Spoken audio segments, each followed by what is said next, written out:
Okay, welcome to another podcast video series called Let's Talk About It. Let's talk about it. And today I'm talking to my roommate, Taylan Hayes. Hello. And the topic for today is, I guess, about childhood and really like answering the question of, does your childhood or your upbringing define who you are? Yeah.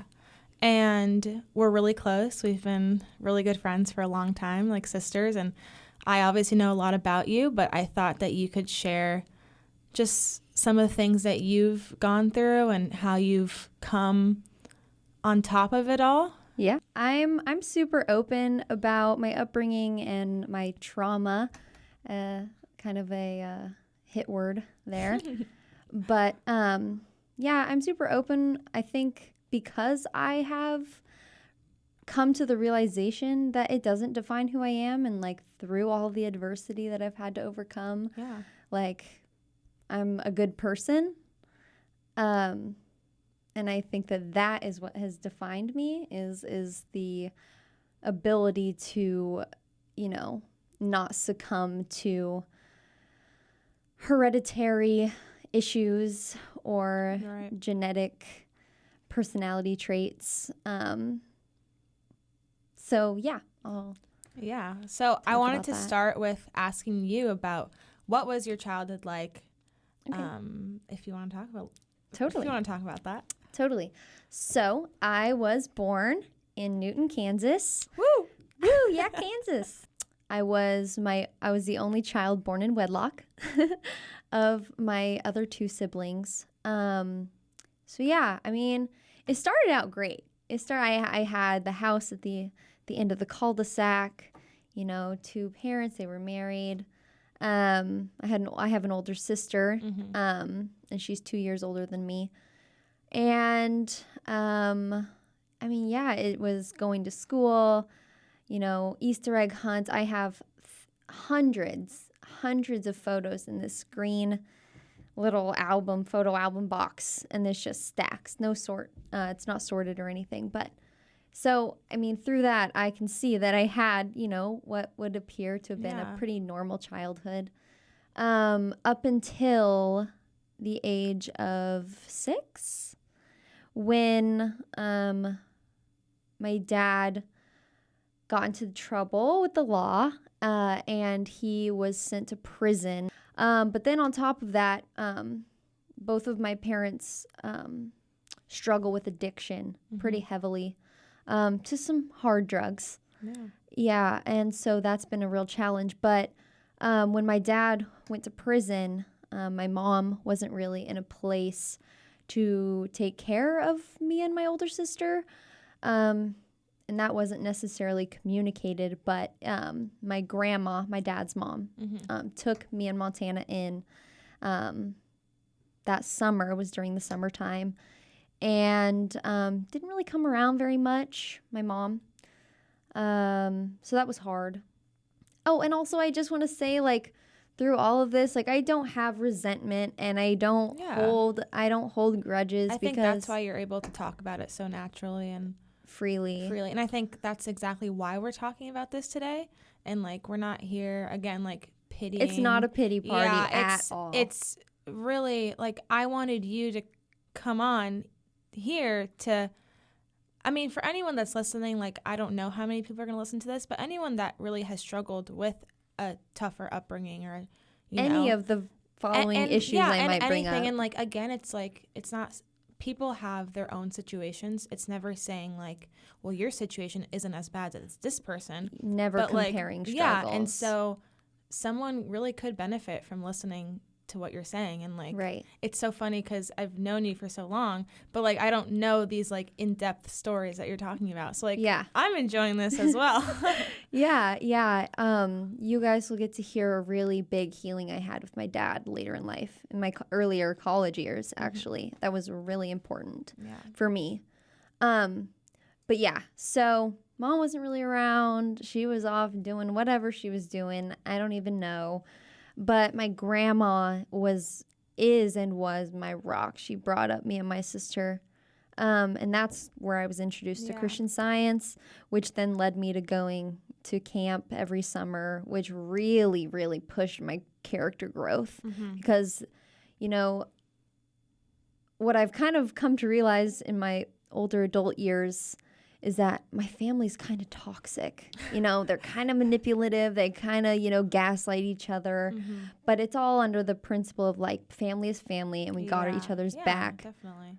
But they're still kind of toxic. Yeah. So now's your time to kind of get away, I guess. Right. And that's to become you without like you said, like to not become them just because you grew up with them and because that was your environment. Being shown what I was, you know, I really have really strong family values. I really value my family and I love my family and I will do anything for the people that I love, within reason, of course. But, you know, camp was really what showed me what it meant to be a woman. And I was surrounded by so many, like, examples of love and strength and really just good character that when I came home, it really helped me compare the two and kind of pick out what I wanted and what I didn't. And that might not have been super conscious in my earlier years. But reflecting in the amount of introspection that I've done in the past 4 years, 3 years, I can really pinpoint it. I can really pick out, you know, what I valued and like how it impacted me. But what about you, like with your parents and divorcing? I think, honestly, I don't remember as much as my brother does. So my brother's, as you know, is 4 years older than me. So when my parents divorced, I was 2 and Victor was 6, or just like around that age. And so I don't even know. I mean, assuming you don't know either, I don't even know what it's like to have parents in the same household or just like have like your mom and your dad there. And like when people are like, oh, do you hate having divorced parents? And I was like, well, I don't really know anything else. So like I'm fine with it. Yeah, it doesn't bother me. It really doesn't bother me at all. Like I love having the life that I have at my dad's house and the life I have at my mom's. But it was never like the easiest thing because it was always Victor and I caught in the middle of a divorce. And I think that's the issue, is that it becomes a lot about the kids. Or although it's about the parents, it gets pushed onto the kids, but not because of anyone's fault. And like that's what I'm trying to say, is that like I can talk about this freely because like it doesn't affect me anymore, and like which is the whole point of what we're talking about. And I love talking about it because it shows like what I was able to learn through it, and like what I do exactly, and like what I want in a partnership, what I don't want in a partnership, looking from my parents' marriage, and like, but like that's okay. And so like I'd go to my dad's house on weekends, every other weekend, have like every other Thanksgiving there, Christmas Eve with my mom, Christmas morning with my mom, and then Christmas afternoon with my dad. So it was a very like scheduled thing, and growing up, like that schedule was like our life. And because of how much I think my parents were like at war with each other, I think it took away from the relationship that we were building with my dad. And like you said, like you were disappointed that one time with your mom not coming, but like I've had a lot of disappointments with my dad not going to things. And like as a child, like all you know is the disappointment, but you never really know the intent or like what that really parent was like really feeling at the time.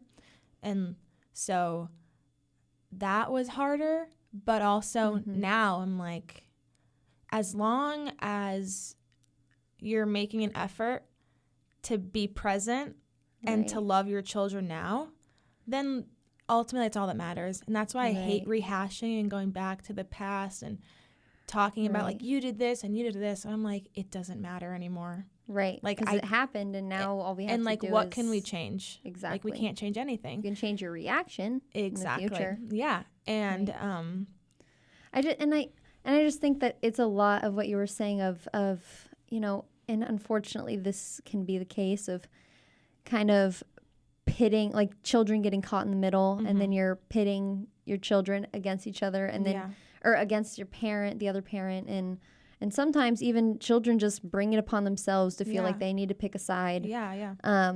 And a lot of the years that I was, that my mom wasn't around, my dad was in prison. Mm-hmm. It was a lot of my mom getting to say whatever she wanted and my dad not getting the chance to defend himself. Yeah. And especially when there was so much resentment between the two, so much animosity between the two, like my mom just got to paint whatever picture she wanted of my dad to us. And that was hard because being a child, that's my dad. Like, I don't want to believe that. I don't want to hear that. Like, you want to believe the best in people when you're young. Right. Exactly. And even now, I mean. So, you've talked a little bit about your childhood and what was like that story. Do you remember a time where you kind of had to decide whether this was going to define me? Like my parents divorcing, my dad going to prison was not like a specific moment, but like was that like you ultimately, we get to decide how we want to move forward in life. Oh, absolutely. And so like, did you have that decision for yourself of like, it's time for me to conquer? Yes, I did. But before I go straight into that, I gotta give a little more context. So yeah, my dad went to prison. He got out when I was 14. Took me and my sister, my grandma, and my grandpa to a trip to Seattle. Was pretty much being dad of the year. He was out of prison and he was ready to do it. He was ready to make up for lost time. And for a while, it was amazing. I had my dad. We were doing daddy-daughter dates every week. He was taking me to church with him. Like, I was like, and he had been working at a garage door business that he then like bought and took over. He was doing great. Oh, cool. Like, he was doing great. And that lasted for about 2 years.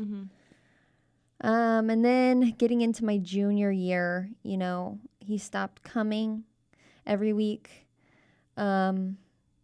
Sometimes would have excuses, sometimes wouldn't. It would just be no word. And pretty much to the point where I would there was one time I called my grandpa because the little house in the cul-de-sac, like we still have that house. And my grandpa lived in it while my dad was in prison. Yeah. And so my dad got out, moved back in with my grandpa. And so they had been living together. I had to call my grandpa and say, "Is dad there?" And he said, "Yes." And I was like, "Okay, keep him there." So I drove 45 minutes. I drove 45 minutes to basically surprise attack, trap my dad into talking to me. And you're 16. I was 16. I was 16. And my junior year. And I was like, keep him there. He's done avoiding me. Yeah. And what had happened was that he had started doing drugs again. And with that came an immense amount of shame that he didn't know how to deal with. And so like my mom, when she does drugs, she's what you would call a functioning addict. She can live her life, do what she needs to do, but like is high all the time. Right. But my dad is the opposite, and he drops off the face of the earth. And it's because of the shame that he feels. Like he really guards himself from his family, even though we love him no matter what. Yeah. And I bet like guilt in a way too. The guilt and the shame was really, and then the more he stopped talking to me, the more guilt he felt, which means that he receded even more. So it was kind of like a toxic little spiral he was on.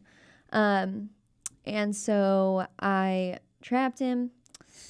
We talked, yelled. Yeah, so pretty much what it boiled down to in the future was a lot of abandonment issues from my dad, which people will call daddy issues, but I feel like that's really sexualized in this society.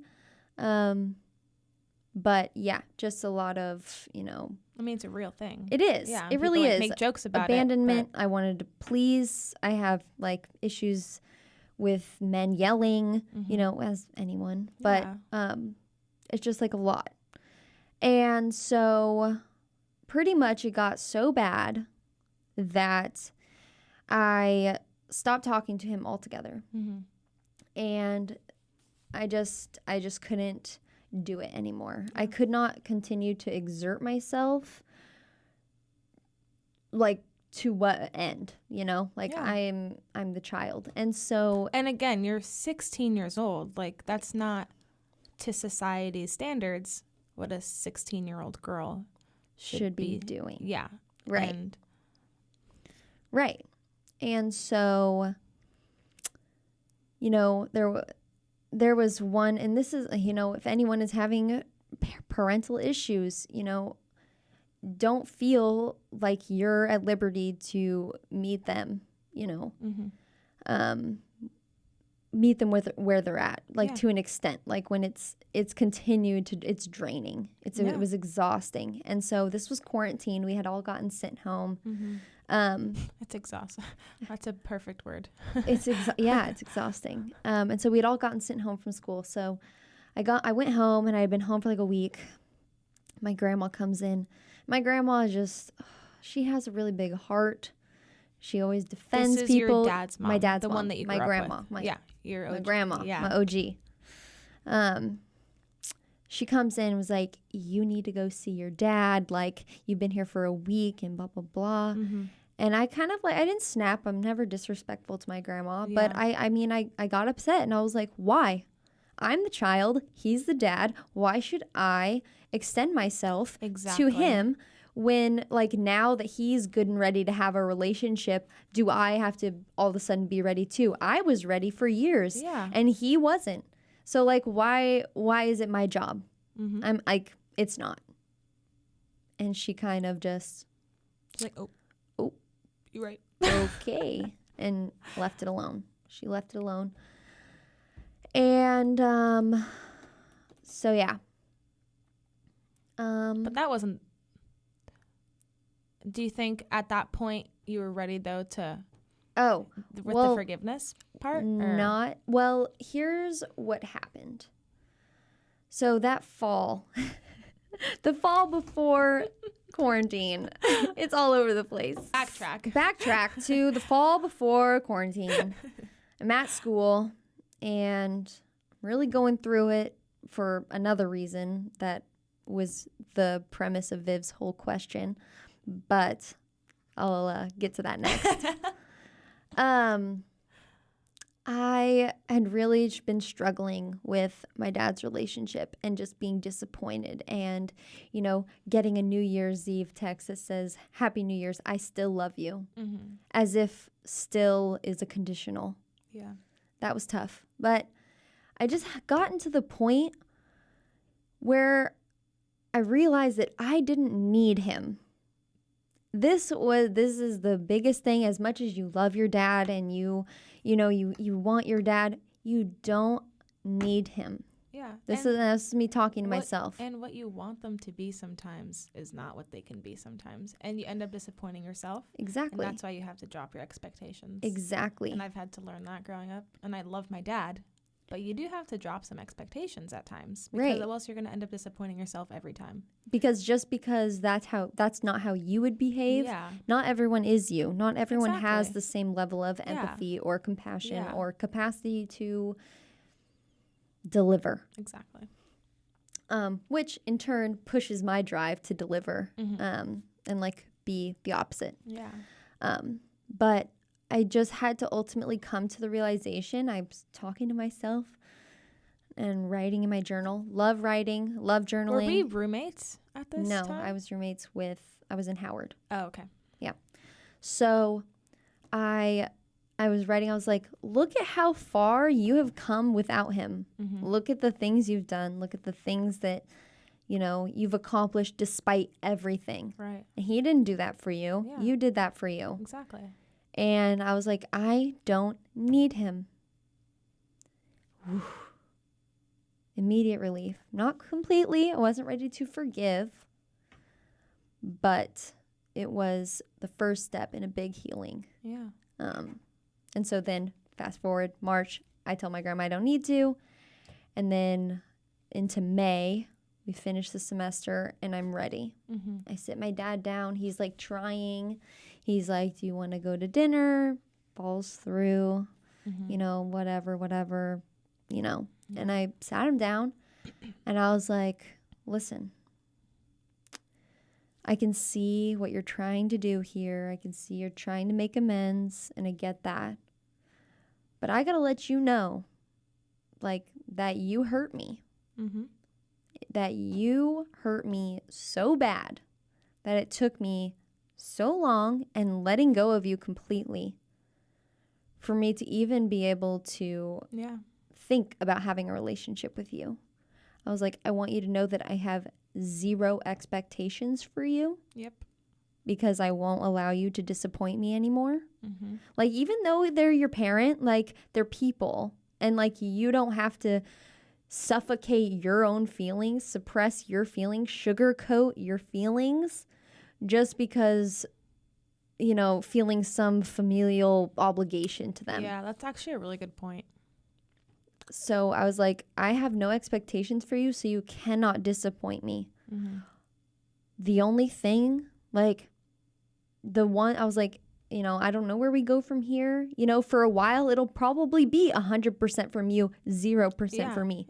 I was like, because I'm not going to extend myself because I've been let down. Exactly. And you have to prove to me that you want this.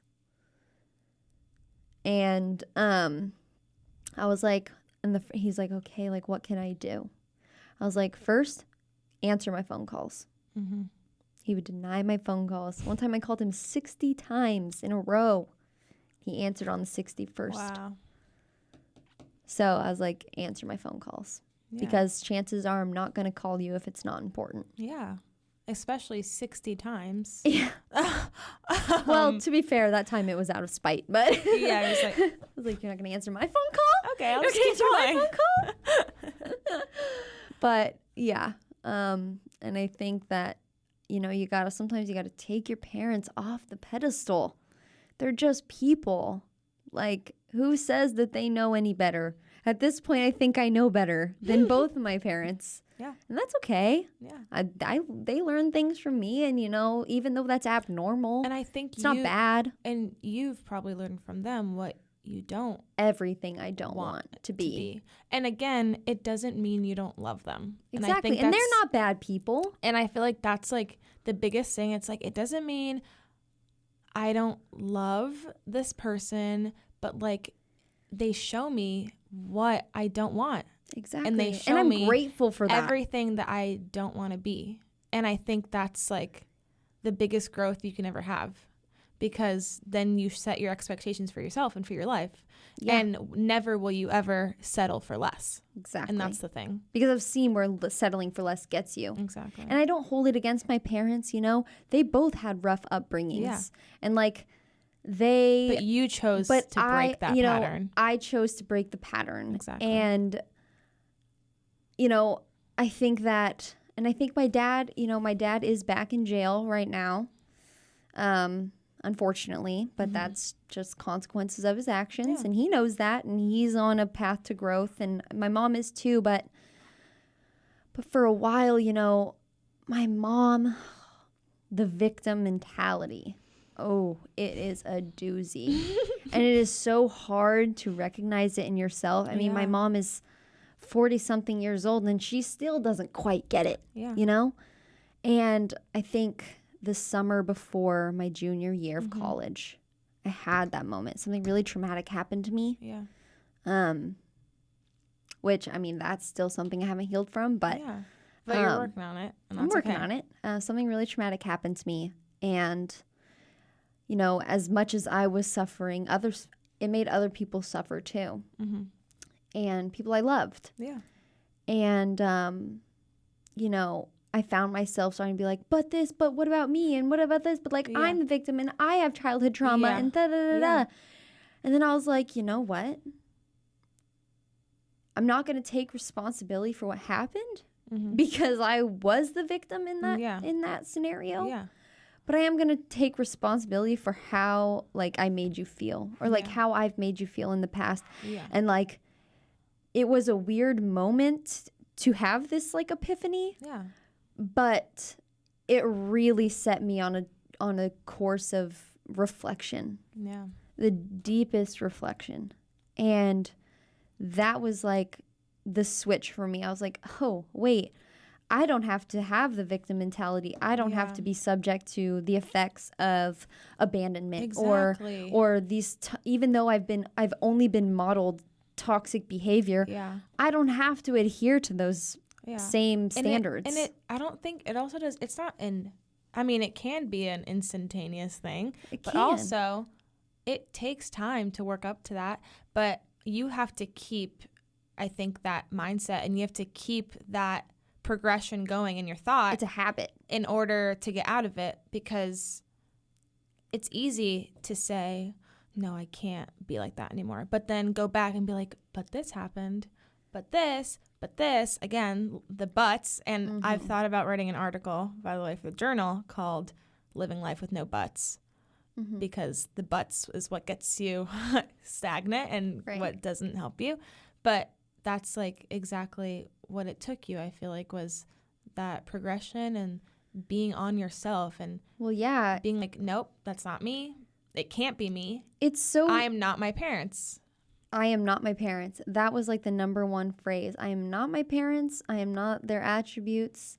And that's a big thing, like genetics and Christian Science, you know. So that helped. Dove really deep into Christian Science too to back up those things. But there was one thing I was gonna say. Are we doing ASMR? Yes, ASMR on childhood trauma.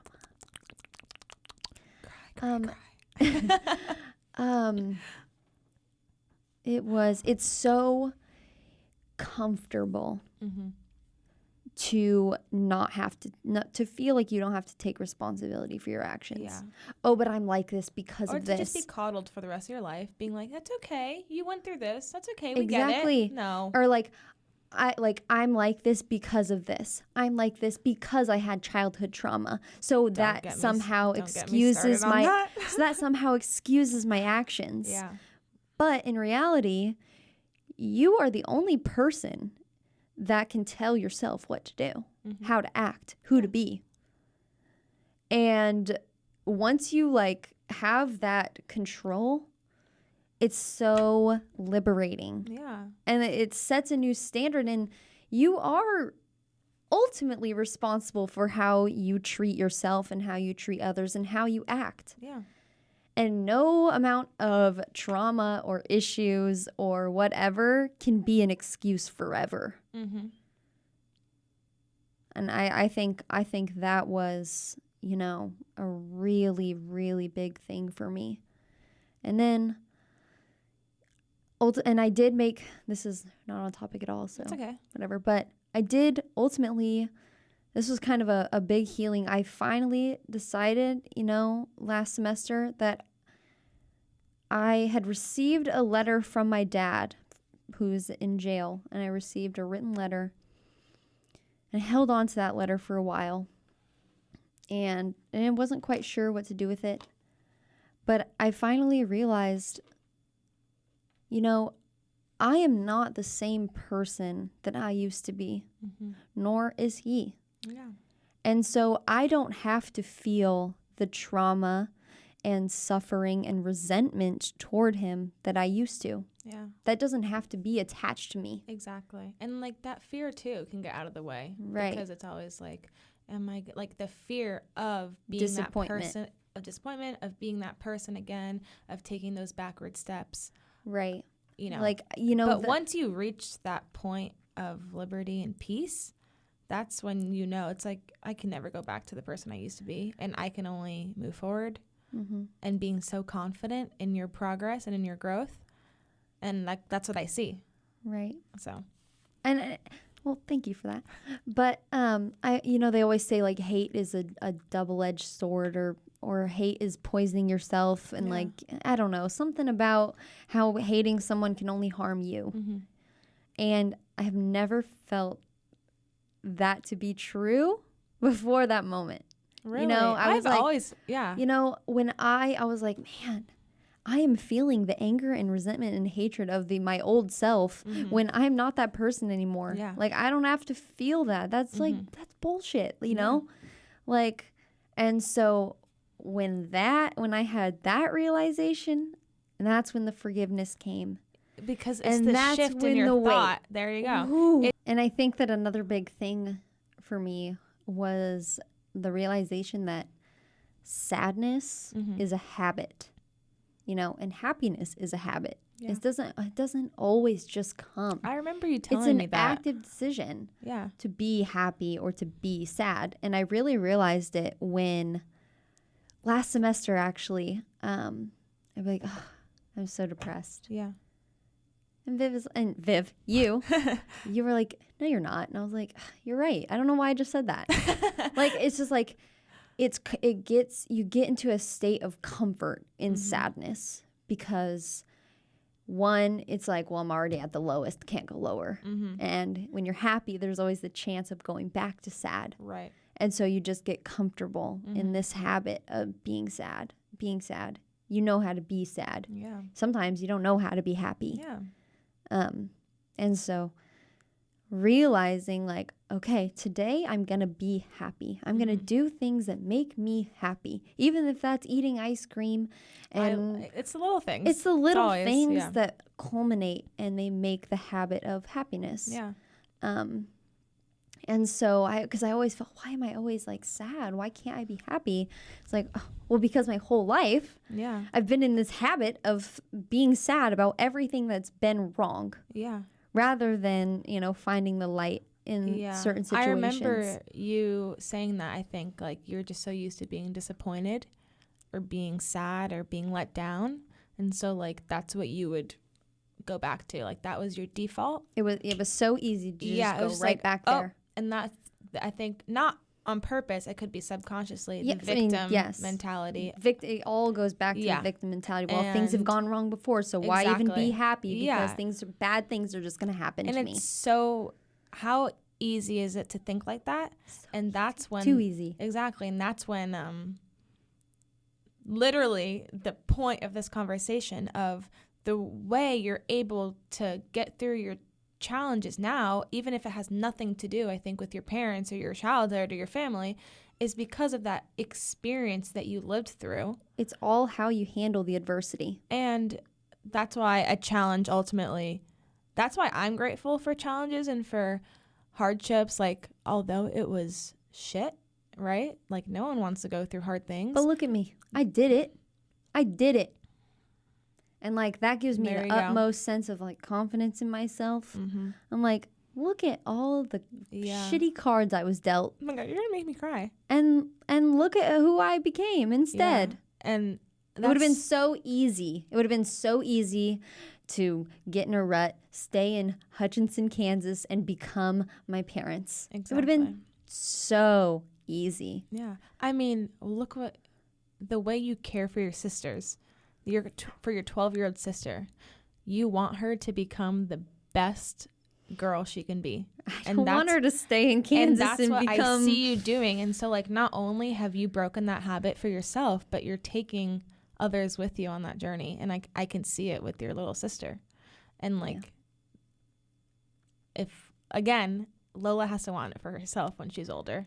Lola, I think that's the key. Lola, I think is caught in a habit of sadness right now. Yeah, and she's gonna get out of it because, well, we just know. Yeah, we have that. She's my sister. She's our sister, so she's got it in her. Yeah, but I mean, I'm so grateful that unless there's something else that I just want to say one more thing. So yeah, I mean, the healing with my dad has been, I think, the biggest healing in my life to date. And it was a multi-step process, and it took a long time and it took a lot of work.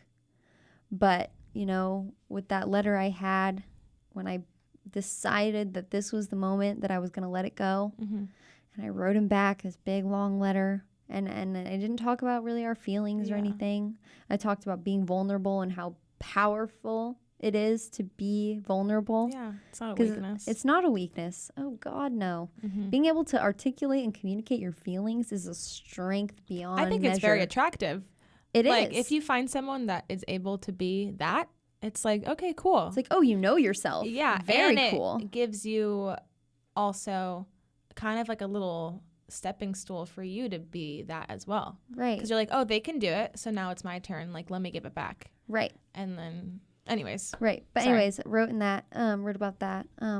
But, you know, didn't talk about anything other than what I was doing. And then at the end, P.S., you know, I hope we can use this, you know, this method of communication as a way to get to know each other. Yeah. You know, not who we are or not who we were, who we should have been, but who we are right now. Yep. Because for a long time, he's in prison. He just wasn't, he was around for maybe like 2 to 3 years that I knew him. So I didn't really ever know him. So I'm happy to say that we are well on our way to forming a great relationship. I'm really grateful that you were open and vulnerable to talk about this. And I'm sure that a lot of people will be grateful too to listen to this and to see that I can come out of my situation and I can be better than whatever my childhood taught me to be. And whatever adversity has been given to you. And again, each person's situation is going to be different and it molds to you, but also that's when you get to decide for yourself, like, am I going to be that little girl that was always sad when she was little? Or am I going to am I going to be that little girl that was afraid or that was called whatever, like not weak-minded and called this, and like, is that you now? Or am I going to be the badass woman that takes a challenge and turns it into something great? Exactly. Or man. Yeah. Person. Yes. Exactly. That's the definition of a badass. Yeah.